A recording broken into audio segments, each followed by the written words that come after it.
AI नौकरियां नहीं छीन रहा। अच्छा, हम कैसे कह सकते हैं एआई नौकरियां छीन रहा है? तो एक तो मैं फाइनेंशियल रूप से मजबूत हो जाऊंगा, दूसरा जो वो घर का जो ट्रेडिशनल जो एक न्यूट्रिशन वाला जो फूड मिल रहा है वो मिलेगा। वो मुझे मिलेगा। एआई का जनरली मुख्यतः 3 प्रकार की एआई। नमस्कार दोस्तों, आप देख रहे हैं पॉडकास्ट विद SWM स्टोरी, जहां हम बात करते हैं उन विषयों पर जो आज नहीं बल्कि आने वाले कल को तय करते हैं। आज हमारे साथ एक ऐसे विशेष अतिथि मौजूद है जो फिजिक्स के साथ आर्टिफिशियल इंटेलिजेंस और इनोवेटिव एजुकेशन के क्षेत्र में एक जाना माना नाम है। आज हमारे साथ गेस्ट हैं श्री रजनीश राजस्थानी। स्वागत है सर आपका पॉडकास्ट विद SWM स्टोरी में। नमस्कार आशुतोष। नमस्कार सर, आप एक फिजिक्स और एआई एक्सपर्ट हैं, माइक्रोसॉफ्ट इनोवेटिव एजुकेशन एक्सपर्ट हैं और कार्ड्स ब्लांच टेक टेक्नोलॉजी के साथ हाइब्रिड लर्निंग में और डिजिटल लिटरेसी प्रोग्राम में डिस्ट्रिक्ट कोऑर्डिनेटर भी आप काम कर रहे हैं। जी सर। इन्होंने एक बात बता देता हूँ, इन्होंने न केवल भारत में बल्कि अंतर्राष्ट्रीय स्तर पर भी शिक्षा और तकनीकी के क्षेत्र में अपना योगदान दिया है और दे रहे हैं। तो सर फिर से आपका स्वागत है और कुछ आपसे बातचीत करेंगे एआई के बारे में, क्योंकि बहुत ही आजकल बड़ा एक इशू है, मुद्दा है, बातचीत है एआई के बारे में। ये एआई होता क्या है सर? एआई है क्या चीज़ ये? सर आपने पहले तो मैं आपको धन्यवाद कहना चाहूँगा। जी सर। धन्यवाद आशुतोष जी। एआई क्या है? जी, एआई की अगर हम फुल फॉर्म की बात करें तो एआई का मतलब होता है आर्टिफिशियल इंटेलिजेंस, जी, जिसको हिंदी में बोलते हैं कृत्रिम बुद्धि। जी, मतलब मशीनों को बहुत सारी चीज़ सिखा दी जाए जो मानव का काम आसान कर सकती है। मतलब मानव के द्वारा तैयार की गई मशीनें मानव का ही काम आसान कर दे। बिल्कुल वही एआई है सर, कि एक ऐसी तकनीकी जो मानव की तरह, एक मानव का जो न्यूरल नेटवर्क होता है उसकी तरह काम करे और मानव की तरह मानव के जितने भी सारे जो काम होते हैं उनको आसान कर सके। जी, जैसे पहचानना हो गया, भाषा का हो गया, जी, कन्वर्सेशन का हो गया, किसी भी चीज़ को वर्चुअल दिखाने का हो गया, मानव से मानव की बातचीत कराने का हो गया। मतलब बहुत सारी चीज़ें समाहित हैं। बिल्कुल। एआई को हम एक तरीके से ऐसे देख सकते हैं कि ये एक मानव के द्वारा तैयार किया गया एक कृत्रिम बुद्धि। हाँ जी, मानव का जो नेटवर्क होता है एक नेचुरल न्यूरल नेटवर्क होता है। जी, अब ये न्यूरल नेटवर्क की तरह ही काम करता है। ये एआई है सर। जी। मतलब जैसे ये एआई है, अभी आ चुका है मार्केट में। बिल्कुल। जैसे एआई के बारे में है कि भाई ये समय बचाता है या समय बर्बाद करता है लोगों का? सर बहुत अच्छा सवाल किया आपने जी, कि समय बचाता है समय बर्बाद करता है। जब मुझे आप ये एक बात बताओ, आप किसी काम को कर रहे हो जी, अगर मैं काम आपका आसान कर दूं जी, तो समय बचेगा या फिर आपका बर्बाद होगा? बचेगा, ऑफ कोर्स बचेगा समय। तो ये जो एआई है, हाँ, जो मशीन जो लर्निंग है, मशीन जो सीख रही है, हमारे द्वारा ही सीख रही है, हमने सिखाया उसको जी, और वो हमारा ही काम आसान करने के लिए हाँ, है हमारे लिए। बिल्कुल सही है। तो हमारा समय बर्बाद कैसे हो सकता मतलब टोटली ये हमारे लिए एकदम बेनिफिशियल है। है? बेनिफिशियल है। जैसे मैं बात बता सकता हूँ आपको। जी, जैसे हमारी सर उम्र है, हम 100 साल अप्रोक्सीमेट जीते हैं। जी, 70 80 90 100 साल तक हम जीते हैं। जी, और किसी काम को हम 10 घंटे में करते हैं। जी, अगर हम किसी टेक्निक की हेल्प लें, जी, सही है। टेक्नोलॉजी की हेल्प ले, मशीन लर्निंग की हेल्प ले, मशीनों की हेल्प ले, तो उस काम को हम 1 घंटे में कर सकते हैं। सही है, तो हमारे 9 घंटे बच गए। बिल्कुल। तो हम सीधा सा कह सकते हैं कि हमारा 10x टाइम कम हो गया। हाँ, तो 100 साल की उम्र में हम 1000 साल का अनुभव करेंगे। बिल्कुल सही है। तो इसका मतलब ये है कि मानव का समय बचाने के लिए, मानव का एक्स्ट्रा बर्डन कम करने के लिए मशीनों को कृत्रिम बुद्धि दी गई है कि वो मानव का काम कर सके, मानव का एक असिस्टेंट के रूप में आकर के मानव का काम कर सके। मतलब एआई जो है ना, मानव के टाइम सेविंग मशीन है और उसका एक तरह से पर्सनल असिस्टेंट है ये। बिल्कुल पर्सनल असिस्टेंट है और मानव को 100 साल की उम्र में हजारों सालों का अनुभव दे सकते हैं। बिल्कुल। मैं एक छोटा सा एक सवाल मेरे मन में भी था कि भाई एआई चल रहा है, पर एआई के कोई प्रकार भी होते हैं क्या? बहुत अच्छा, कई चीजें होती है। बहुत अच्छा आपने क्वेश्चन किया जी। एआई के प्रकार। मैं आपको बताना चाहूंगा आशुतोष जी, एआई का जनरली मुख्यतः 3 प्रकार की एआई होती है जी। पहला एआई है नैरो एआई, सूक्ष्म छोटा एआई, छोटा नैरो। दूसरा एआई है जनरल एआई, अच्छा जो ह्यूमन के इक्वल। अच्छा जी। और तीसरा जो एआई है वो है सुपर एआई। सुपर एआई जी। अभी हमारे पास में जनरल और सुपर एआई अवेलेबल नहीं है। अच्छा जी। अभी हमारे पास जो एआई जो चल रहा है पूरे वर्ल्ड वाइड, जो हम एआई के चक्कर में जो पूरी पब्लिक मतलब खो गई है, पागल हो चुकी है, डूब चुकी है, या जानने की कोशिश कर रही है, भग रही है, वो नैरो एआई, सूक्ष्म इतना विशाल काम कर चुकी है वो। बहुत छोटी आई है सर। छोटी का मतलब है कि उसकी एक्यूरेसी अभी 100% नहीं है। अच्छा, ये 100% अभी एक्यूरेसी नहीं है।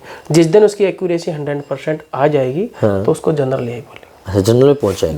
जनरल में हो जाएगी, जनरल एआई हो जाएगी कि वो ह्यूमन जैसे काम करने लग जाएगी। ह्यूमन न्यूरल नेटवर्क जो मानव का मस्तिष्क है उस तरीके से स्वतः सोचने लग जाएगी। उसके अंदर नैतिकता भी आ जाएगी, स्वतः काम करने लग जाएगी, ह्यूमन की तरह रिप्रोडक्शन भी होने लग जाएगा। अच्छा। और वो सारे काम जो मानव करता है उसकी तरह काम करने लग जाएगी, जनरल एआई बन जाएगी। और जिस तरह मानव की तरह जो ओवर थिंकिंग करेगी, कल्पनाएं, परिकल्पनाएं, मानव बैठा बैठा जैसे सोच लेता है, परिकल्पनाएं करता है, इतनी बड़ी बड़ी जो रिसर्च कर रहा है, खोज कर रहा है, अगर वो सारी चीजें भी अगर जनरल एआई करने लगी तो बन जाएगी सुपर एआई। लेकिन अभी तो जो हमने मशीन को जो डेटा दिया है उसी डेटा से तो आउटपुट आ रहा है। बिल्कुल सही है, आउटपुट तो उसी डेटा से आ रहा है। सही है। तो वो तो अभी जनरल एआई कहाँ से हुई? नैरो एआई, छोटी एआई। अभी तो वो हमारे कंट्रोल में। जिस दिन जनरल और सुपर एआई जाएगी, आउट ऑफ कंट्रोल हो जाएगी। हम ऐसा भी कह सकते हैं कि जिस दिन जनरल और सुपर एआई आ जाएगी उस दिन मानव का तो कोई रोल ही नहीं रहेगा, फिर मानव ही नहीं रहेगा। सही है, बिल्कुल। मानव का रोल ही नहीं रहेगा।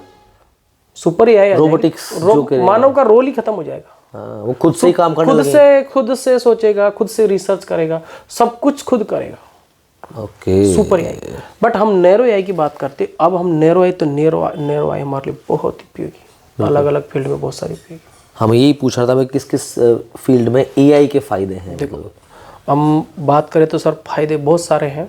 कुछ मोटे मोटे फायदे मैं बताऊं आपको। हाँ जी। जैसे चिकित्सा के फील्ड में जी, बिल्कुल। शिक्षा के क्षेत्र में जी, एग्रीकल्चर के फील्ड में बिल्कुल। हम बात करें सर जो नेविगेशन, हाँ, नेविगेशन के चाहिए होता है, नेविगेशन के फील्ड में, कंटेंट क्रिएट करने के फील्ड में, हाँ, वर्चुअल फील्ड ट्रिप में, बिल्कुल। ई कॉमर्स के फील्ड में, हाँ जी, चल रहा है आजकल बहुत। बैंकिंग के फील्ड में, बिल्कुल, आप देख रहे होंगे बैंकिंग के फील्ड। सही है। हम एनालिसिस करने के, हाँ, एनालिसिस बहुत सारी चीज़ों में हम एनालिसिस करने के, उनके फील्ड में बिल्कुल। तो एआई के सब बहुत सारे उपयोग। मतलब एक तरह से जैसे अगर हम चिकित्सा के क्षेत्र की बात करें तो बिल्कुल पिन पॉइंट तरीके से वो ऑपरेट कर सकती है उसके अंदर। चिकित्सा के फील्ड में बात करें तो सर जैसे जितनी भी जो मशीनें हैं, हाँ, जितनी मशीनरी है, वो सारी की सारी मशीनें एक टेक्निक है, टेक्नोलॉजी है जी। तो अब शुरू से हम बात करते हैं कि देखो एक्चुअली में एआई कहाँ से आया। ये छोटा सा एक मैं आपको बात काटता हूँ जी। एआई का जो अगर विकास की बात करें तो एआई 1956 में। हाँ जी, हाँ, इतने पहले आ चुका है। 1956 में। टेक्नोलॉजी तो है सर। हाँ जी, हाँ जी। ये एआई बट अब ये है कि इसको एडवांस टेक्नोलॉजी आ गई है, ह्यूमन की तरह काम करने की मशीनें आ गई है, बिल्कुल, रोबोटिक साइंस आ गया जी। भाई। मानवीय जो कामकाज होता है मानव के पैरेलल में चल करके मानव का काम आसान कर रहा है, बिल्कुल, क्योंकि उस मशीनों को और ज़्यादा एडवांस कर दिया। हाँ जी। मशीनों के अंदर पहले प्रोग्रामिंग थी, हाँ जी, सब कुछ था, एडवांस डेटा था, लेकिन उस डेटा को और एडवांस कर दिया। डेटा स्टोर ज़्यादा हो गया। अब डेटा ज़्यादा हो गया तो डेटा से क्या हो गया, न्यूरल नेटवर्क की तरह काम करने लग गया जी। और मशीनें ह्यूमंस की तरह जब काम करेगी तो उसको बोल दे भाई कृत्रिम बुद्धि हो गई, सही है, मानव की तरह काम कर रही है, मानव का ही काम आसान कर रही है। सही है। अब मेडिकल के फील्ड में आपने पूछा है, मेडिकल के फील्ड में बहुत सारी मशीनें पहले से काम कर रही थी। आज हम बात करें कि जो नैरो एआई है किस तरीके से वरदान साबित होगा मेडिकल के फील्ड में। जी जी जी। अगर किसी बॉडी में कोई इंजरी हो जाती है, कोई प्रॉब्लम हो जाती है, तो उसको बड़ी मशीन से ऑपरेट करने की बजाय उसको छोटे रोबोट्स से उसकी सर्जरी की जा सकती है। मतलब बिना बड़ी चीर फाड़ के उसकी छोटी सर्जरी की जा सकती है, और बिना किसी बड़ी मशीन के उसको डायग्नोसिस किए बिना छोटे से रोबोट से उसका डायग्नोसिस किया जा सकता है। मतलब हम ऐसे कह सकते हैं कि हम इसको चलते फिरते या कहीं पे भी ऐसा कोई सेटअप है जहाँ पे ऐसी मशीनें लगी हुई है, वर्चुअल मशीनें लगी हुई है, वहाँ पे अब अपना जो नॉर्मली जो रूटीन जो चेकअप होता है वहाँ से अपन करवा सकते हैं। बिल्कुल, मतलब एक तरह से बहुत चीरा फाड़ी भी अगर करनी है तो बिल्कुल पिन पॉइंट तरीके से वो करने वाला है। वो बिना छोटी जो चीज़ें हैं तो उससे क्या है कि वो बॉडी में ऑटोमेटिक ही सेंस कर लेगी, वो देख लेगी कि भाई कहाँ पे कौन सी इंजरी हुई है, कौन सा प्रॉब्लम है, कौन सी डिजीज है, कौन सा म्यूटेशन हुआ है। एक छोटा सा मतलब मिथ है या सच है या आपसे जानेंगे आज। कई बार सवाल आता है कि एआई जो है ना नौकरियां छीन रहा है। ना सर, एआई नौकरियां नहीं छीन रहा। अच्छा, बिल्कुल नहीं छीन रहा। हम कैसे कह सकते हैं एआई नौकरियां छीन रहा है? जी वही सवाल आए इस तरह से तो नहीं, एआई नौकरियां नहीं छीन रहा। अच्छा जी, नौकरियों का सिर्फ स्वरूप चेंज हो रहा है। स्वरूप चेंज कर दिया। स्वरूप चेंज। हम बात करें कि नौकरियों का कैसे स्वरूप चेंज हो रहा है, हाँ। इस तरीके से ट्रेडिशनल टेक्नोलॉजी में कन्वर्ट हो गया। अच्छा अच्छा, ट्रेडिशनल चीज थी बिल्कुल, और वो टेक्नोलॉजी से जुड़ करके चेंज हो गई।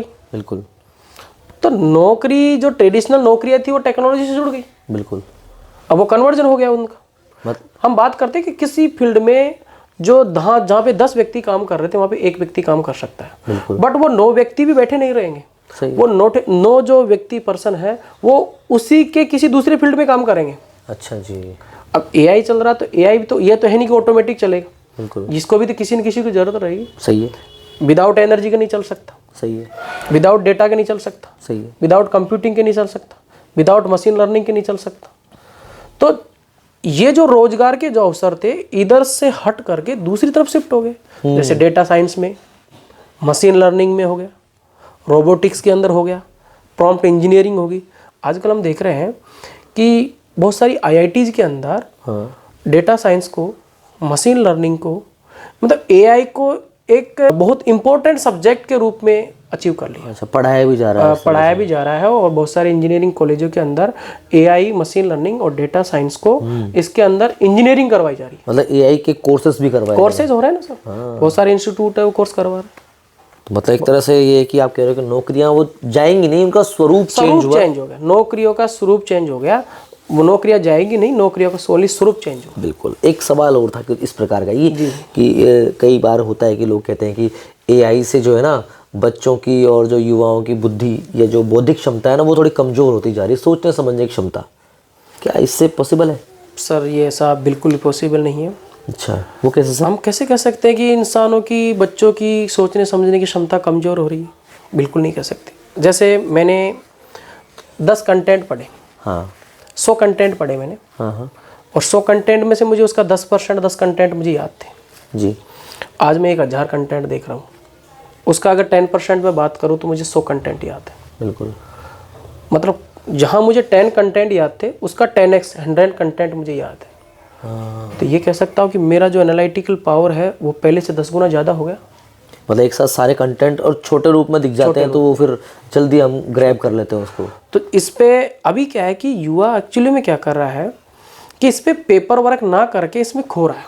हाँ, प्रॉपर तरीके से, प्रॉपर तरीके से। अब इसमें सर ऐसा है, आपने क्वेश्चन किया कि ये जो सोचने समझने की क्षमता कमज़ोर है, एक होता है कि भाई आलसी होता जा रहा है, आलसी होता जा रहा है, लेजी होता जा रहा है। इसमें सर मैं थोड़ा सी आपकी बात काटना चाहूँगा कि सोचने समझने की क्षमता आलसी होता जा रहा है। एआई एक्चुअली में सर इतना बड़ा एक डेटा है, एक समुद्र है। हाँ जी, बहुत बड़ा समुद्र है। उसमें आप और मैं, अगर हमें नॉलेज है बिल्कुल समुद्र के अंदर जी, और अगर उसमें हम कूद गए तो हमारे साथ क्या होगा? हम तैरेंगे विद प्रॉपर गाइडेंस। हमें अगर नॉलेज है, तैरने की नॉलेज है, तो हम समुद्र के अंदर आराम से इजी वे में तैरेंगे, बड़ा एंजॉय करेंगे और बड़ा अच्छा टाइम स्पेंड करेंगे। सही है। बट अगर हमारे साथ में कोई युवा है, कोई बच्चा है और उसको प्रॉपर गाइड नहीं है, इंस्ट्रक्ट करने वाला नहीं है, कोई नॉलेज उसको नहीं मिला है, वो भी हमारे साथ में है बिल्कुल, और वो भी हमें देख करके कूद गया, हाँ, तो वो गलत हो जाएगा, फंसेगा। फंस गया वो, क्योंकि वो उस वर्चुअल दुनिया में कूद गया, वो हंसने लाखों हजारों बिलियन ट्रिलियन कंटेंट्स के बीच में कूद गया। अब उसको ये पता नहीं है कि कौन से कंटेंट पे पेपर वर्क करना है, सही है, कौन से कंटेंट को एक्सेप्ट करना है, सही है, कौन सा कंटेंट मेरे काम का है, बिल्कुल, कौन सी चीज़ मेरे काम की है। अब वो क्या करेगा, उसमें खो गया, उसका ब्रेन वॉश हो जाएगा। बिल्कुल सही कहा सर, क्योंकि एक्चुअली में बच्चा है वो तो क्या ही कोरा कागज। बिल्कुल सही है सर। अब बच्चा कोरा कागज है तो अब उसको कोई प्रॉपर गाइड करने वाला मिला ही नहीं इसको। अब जब मिला नहीं और वो समुंदर के अंदर कूद गया तो स्वाभाविक सी बात है कि वो मरेगा, फंसेगा, फंसेगा, उसमें डूब जाएगा वो एक तरह से। जब तक उसको कोई इंस्ट्रक्टर नहीं आएगा, बचाने वाला नहीं आएगा, बताने वाला नहीं आएगा, कोई गाइड करने वाला नहीं आएगा। भाई दुनिया में लाइब्रेरी तो बहुत सारी होती है, पर पढ़ाने के लिए एक गुरु होता है, तो उसका कोई ना कोई गुरु उसको रखना पड़ेगा अपने पास। रखना क्या, वो भी एक वर्चुअली रख सकते हैं, वर्चुअल रख सकते हैं। उसके लिए भी बस थोड़ा सा उसको अवेयर होना पड़ेगा, उसको थोड़ा डिजिटल लिटरेसी होना पड़ेगा। बिल्कुल बिल्कुल। तो ये तो बिना इंस्ट्रक्टर के तो उसका काम। तो मेरा यही सवाल था कि आपने जैसे कहा कि भाई एआई के जो कई सारे क्षेत्रों में बहुत अच्छे अच्छे फ़ायदे हैं, कि एक एजुकेशन हो गया, मेडिकल साइंस हो गया, एग्रीकल्चर हो गया, तो जैसे भी आप एजुकेशन फील्ड से हैं, तो एजुकेशन में एआई वरदान है या फिर थोड़ा सा भी इसके कुछ नुकसान है, खतरा है? एजुकेशन में तो बहुत बड़ा वरदान, बिल्कुल, और हमारे इंडिया जैसे देश के लिए तो बहुत बड़ा वरदान, क्योंकि हमारा इंडिया है तो इसकी भौगोलिक स्वरूप अलग अलग है। जी सही है। यहाँ का जो कल्चरल बड़ा बहुत अच्छा कल्चरल है। इंडिया के कल्चर की तो पूरे ऑल ओवर वर्ल्ड में चर्चाएं होती है। सही है सर। भारतीय कल्चर को तो पूरे वर्ल्ड के लोग अपनाना चाह रहे हैं। सही है। तो हम बात करें कि एआई का एजुकेशन के ऊपर क्या इम्पैक्ट पड़ेगा। एआई का एजुकेशन के ऊपर बहुत अच्छा इम्पैक्ट पड़ेगा। हम छोटा सा एक एग्जांपल ले लेते हैं। हाँ। कोई बच्चा है जो बिल्कुल जंगल में बीच में रह रहा है, बिल्कुल, और एक जो बच्चा है बिल्कुल बड़े महानगर में रह रहा है, बिल्कुल, और एक जो बच्चा बिल्कुल फॉरेन रह के स्टडी कर रहा है। बिल्कुल, तीनों के पास में 3 जगह है जी, लेकिन हम बात करें वर्चुअल की, तीनों के पास में वर्चुअल जो कंटेंट मिलेगा प्रॉपर इक्वल मिलेगा। बिल्कुल सही, क्योंकि वो तीनों एक साथ वही चीज़ देख रहे होंगे। वो जो जंगल में जो बैठा बच्चा है, जंगल में बैठा जो युवा है, वो वही चीज ले सकता है जो बच्चा एक फॉरेन में जाके ले रहा है। बिल्कुल सर। और जो एक बड़े महानगर में जो बच्चा बैठा वो कंटेंट वो भी ले सकता है। बिल्कुल। अब ये उनमें से तीनों में से सबसे ज़्यादा इम्पोर्टेंट इफेक्ट उसके ऊपर पड़ेगा जो बच्चा उस कंटेंट पे कितना पेपर वर्क करता है। बिल्कुल बिल्कुल। जो जितना अच्छा पेपर वर्क करेगा उसको उतना अच्छा अचीवमेंट मिलेगा। तो बिल्कुल आप कह रहे हैं कि एजुकेशन के फील्ड में तो ये वाकई में एक तरह से अवसर है हमारे लिए। तो जैसे अभी मान लीजिए कोई कंटेंट मुझे पढ़ना है, मैं किसी भी एआई ऐप से कुछ टॉपिक निकालता हूँ, तो वो मुझे एक तरह से सोर्स देता है कि भाई यहाँ से आप जाकर देख लीजिए और वहाँ आपको मिल जाएगा। तो ये भी एक तरह से हेल्पफुल है एजुकेशन के अंदर। सर आपने बताया एआई का भारत के अंदर एजुकेशन में मतलब इम्पैक्ट है, कितना वरदान क्या है, या अवसर है या खतरा है? बहुत बड़ा अवसर है। यहाँ हमारे, अगर मैं बात करूँ, एक छोटी सी बात कर लेता हूँ। अगर मैं किसी बड़े महानगर में जाके रहता हूँ तो मुझे महानगर में जाके रहने का खर्चा है 2 से 2.5 लाख रुपये। बिल्कुल सही है। और अगर मैं जो कंटेंट मुझे महानगर में किसी कोचिंग इंस्टीट्यूट में या किसी पर्टिकुलर इंस्टीट्यूट से जो मुझे कंटेंट मिल रहा है, हाँ। उसी कंटेंट को अगर मैं वर्चुअल लेता हूँ तो मेरे जो 2 से 2.5 लाख रुपए का जो खर्चा है, एक तो मेरा वो कम हो जाएगा। मैं जो फैमिली को छोड़ करके किसी बड़े महानगर में जाके रह रहा हूँ और जो प्रॉपर एक न्यूट्रिशन वाला फूड होता है, हाँ। उसको भी मैं घर का जो हाथ का बना हुआ ट्रेडिशनल खाना होता है उसको भी मैं छोड़ रहा हूँ जी, और मैं पैसे भी वहाँ पे कर रहा हूँ। तो एक तो मैं फाइनेंशियल रूप से मजबूत हो जाऊंगा। बिल्कुल। दूसरा जो वो घर का जो ट्रेडिशनल जो एक न्यूट्रिशन वाला जो फूड मिल रहा है वो मिलेगा, वो मुझे मिलेगा। मतलब एक तरह से आप घर बैठे ही सारा जो ये पढ़ाई का मटेरियल का जो चीज़ें हैं वो सब आपको घर बैठे मिल जाएगा। घर बैठे मिल जाएगा तो मुझे तो बहुत बड़ा फायदा होगा। और जैसे कोई मान लो कोई टीचर कहते हैं आजकल टीचर पसंद नहीं आ रहा, इन्हें कंटेंट पसंद नहीं आ रहा, तो वो भी चेंज हो सकता है उसमें। सर यही तो है पूरा। हाँ। अगर मैं जिस इंस्टीट्यूट में पढ़ रहा हूँ, मुझे कोई टीचर पढ़ाने वाला है और देखो 50 बच्चे होते हैं एक क्लास में, बिल्कुल, तो 50 बच्चों की एक जैसी पसंद हो ये तो पॉसिबल नहीं। कोई टीचर, सब टीचर एक बहुत अच्छा कंटेंट देते हैं, लेकिन कई बार ऐसा होता है कि पसंद नापसंद अलग अलग हो जाती है। बिल्कुल सही है। अगर किसी को किसी पर्टिकुलर टीचर का कंटेंट अच्छा नहीं लग रहा, उसको उसका लेवल का अंडरस्टैंड नहीं हो पा रहा है, तो वर्चुअली हजारों लाखों टीचर्स बिल्कुल किसी भी टीचर को एक्सेप्ट कर सकता है और उस टीचर को एक्सेप्ट करके वो वहाँ से अपनी स्टडी जारी रख सकता है। बिल्कुल। तो एक तरीके से वरदान है सर। मतलब आपके पास चॉइसेस है बहुत सारी, चॉइसेस है आपके पास, पहले चॉइस अनलिमिटेड चॉइसेस, यहाँ पे पहले चॉइस नहीं थी। तो जो अगर टीचर पसंद नहीं है, पेमेंट पे कर दिया तो पढ़ना पड़ेगा। लेकिन अगर पेमेंट पे भी कर दिया, अगर टीचर पसंद भी नहीं है, तो हमें बहुत सस्ती रेट पे या कहे कि न के बराबर हमें वर्चुअल टीचर मिल जाएगा। और हम वर्चुअल टीचर से, हमारी पसंद का टीचर होगा तो हमें ज़्यादा लर्निंग होगी। मतलब एक तरह से एआई सिस्टम, एआई जो सिस्टम है वो एजुकेशन सिस्टम से जुड़कर इसको और भी आसान बना रहा है, और भी आसान बना, इजी बना रहा है। ये तो सर बहुत ही गजब की बात है। इसमें सर एक्चुअली में क्या है कि गांव और शहर के बच्चे में कोई अंतर नहीं रह गया। हाँ, सब बराबर इक्वल हो गए, सब बराबर इक्वल हो गए सब। क्योंकि जो बच्चा जो कंटेंट गांव में देख रहा है वही बच्चा शहर में देख रहा है। तो वो जो डिफरेंट था गांव के शहर के बच्चे का, वो बिल्कुल एक तरीके से हम बोले तो वो बिल्कुल एक तरीके से खत्म हो गया। हम फॉरेन की बात करें, कोई बच्चा अगर फॉरेन में बैठा है, अगर वो मल्टीपल लैंग्वेज सीख रहा है, एडवांस चीजें सीख रहा है, तो बच्चा गांव में बैठा बैठा खुद भी सीख सकता है। बिल्कुल। क्योंकि पहले तो सोर्सेज थे ही नहीं, सही है, कंटेंट थे ही नहीं, बच्चा कहाँ से सीखे। लेकिन अगर कोई बच्चा चाहे खुद से सीखना चाहे तो उसके पास में कंटेंट अवेलेबल है, वर्चुअल बहुत सारे कंटेंट अवेलेबल। तो गांव का बच्चा और शहर का बच्चा बिल्कुल बराबर हो, इक्वलिटी में आ चुका है। इक्वलिटी में आ चुका है। चलिए सर, ये तो बहुत ही कमाल की बात है कि एजुकेशन फील्ड में अगर ये अच्छा है तो हमारी जो आधारशिला है पढ़ाई की वो बेटर बन सकती है। बिल्कुल। एक आखिरी सवाल आपसे मैं करना चाहता हूँ, एक आम आदमी को एआई से डरना चाहिए या उसे मतलब सीख कर अपना लेना चाहिए? एक आम आदमी को एआई से कहाँ तक डरेगा वो? हाँ, कहाँ तक डरेगा? बिल्कुल। वो जब से पैदा हुआ है, हम बात कर रहे हैं कि अभी जैसे 21वीं सदी चल रही है, हाँ, और एआई का जो जन्म है 1956 में हुआ। हाँ जी। तो वो कहाँ तक डरेगा सर? एक आम आदमी को एआई के साथ में जीवन जीना पड़ेगा। बिल्कुल। और वो जी रहा है।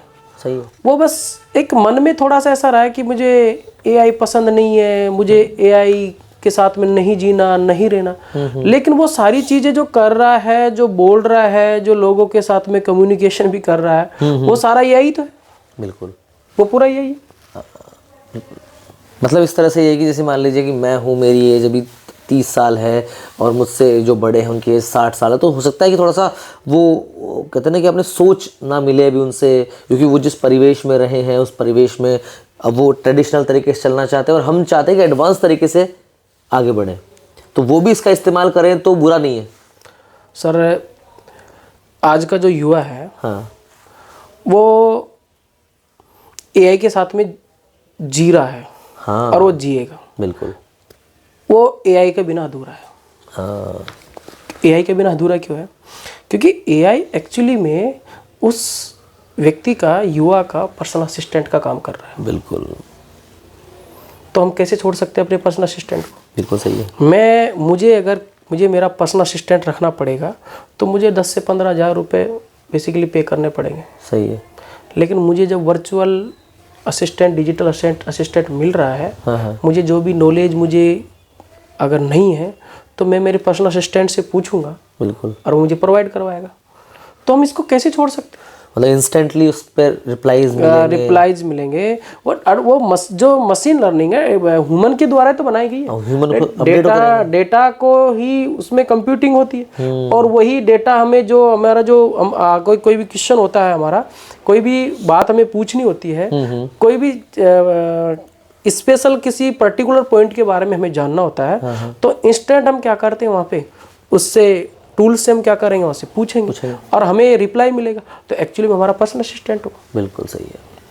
अगर मैं मेरा पर्सनल असिस्टेंट रखूंगा तो मुझे बहुत कॉस्टली पड़ेगा, लेकिन वो मेरा सारा पर्सनल असिस्टेंट का काम कर रहा है। जैसे हम बात करें नेविगेशन की बात करें, मैं किसी महानगर में जा रहा हूँ, मैं 10 लोगों को फ़ोन करूँगा, कॉल करूँगा, मुझे एड्रेस चाहिए, मुझे क्या पूछना, मेरा पर्सनल असिस्टेंट काम करेगा। डायरेक्ट उसमें देखो और चलो। मैं फ़ोन यूज कर रहा हूँ, मुझे किसी पर्टिकुलर व्यक्ति को कॉल करना है, मुझे नंबर नहीं मिल रहे, मैं मेरे पर्सनल असिस्टेंट को कहूँगा मेरे फ़ोन के अंदर से नंबर सर्च करके देगा। हाँ सही। मैं आपको कहूँ कि मुझे नंबर सर्च करके दो, मैं किसी और को कहूँ कि तीसरे व्यक्ति को कहूँ, इससे बेटर देन है कि मेरे पर्सनल असिस्टेंट से ऑटोमेटिक मुझे नंबर सर्च करके देगा। सही। मैं किसी भी फाइनेंस के बारे में, किसी अपनी कोई भी कंपनीज के बारे में, जॉब्स के बारे में, किसी भी पर्टिकुलर फील्ड में अगर मैं कहूँ कि मुझे इस फील्ड की एक एनालिसिस करके मुझे एक रिपोर्ट चाहिए, तो मुझे जो डेटा से एक वर्चुअल जो रिपोर्ट है वो तैयार करके मुझे देगा। टाइम सेविंग हो जाएगा और मुझे इंस्ट्रक्ट भी करेगा, मुझे बताएगा भी, इंस्ट्रक्ट भी करेगा कि आपका जो चीज़ आपको चाहिए वो आपको इस प्लेटफॉर्म पे आपको मिलेगी। हाँ, तो एक तरीके से युवा कैसे छोड़ सकता है? बिल्कुल सही। उसके साथ में जीना पड़ेगा उसको। तो मतलब आज इस चर्चा से एक बात तो बिल्कुल क्लियर हो चुकी है कि एआई ना तो पूरी तरह से अच्छा है ना पूरी तरह खतरनाक है। बिल्कुल। एआई एक पावर है और ये पावर इस बात पर निर्भर करती है कि उसे किसके हाथों में दिया जाए। अगर एआई का उपयोग हम समझदारी, नैतिकता और मानव मूल्यों के साथ करेंगे तो मानव जीवन को आसान बना सकता है। लेकिन अगर हम एआई के गुलाम बन गए तो तकनीक हमें कहीं ना कहीं आगे नहीं पीछे भी धकेल सकती है। आज ज़रूरत इस बात की है कि हम एआई से डरे नहीं, बल्कि हम एआई को समझें, सीखें और उसे अपने विकास का साधन बनाएं। और आपने युवाओं के बारे में कहा, तो युवाओं के लिए तो संदेश बिल्कुल क्लियर है, साफ है कि एआई से भागिए मत, एआई को अपनाइए, एआई को सीखिए, क्योंकि उसके साथ सीखेंगे तो हम भी आगे बढ़ेंगे। तो इसी सोच के साथ और इसी बात के साथ आज हम इस पॉडकास्ट विद SWM स्टोरी को यहीं विराम देते हैं, आज की इस बात को। और हमारे इस वीडियो को लाइक कीजिए, शेयर कीजिए, कमेंट कीजिए, चैनल को सब्सक्राइब कीजिए। और एक ख़ास बात यह है कि आज हमारे साथ जो विशेषज्ञ बैठे हैं वो खुद एक एआई एक्सपर्ट हैं और फिजिक्स के टीचर हैं। तो रजनीश जी, आज आपने इतनी अच्छी बातें हमें बताई एआई के बारे में। धन्यवाद। तो आपको बहुत बहुत धन्यवाद, आप हमारे साथ बने और धन्यवाद सर, इतनी अच्छी जानकारी दी। तो चलिए दोस्तों, आज के इस पॉडकास्ट को यहीं विराम देते हैं और मिलते हैं अगले पॉडकास्ट में किसी नए विषय के साथ। जय हिंद, जय भारत। Thank you sir.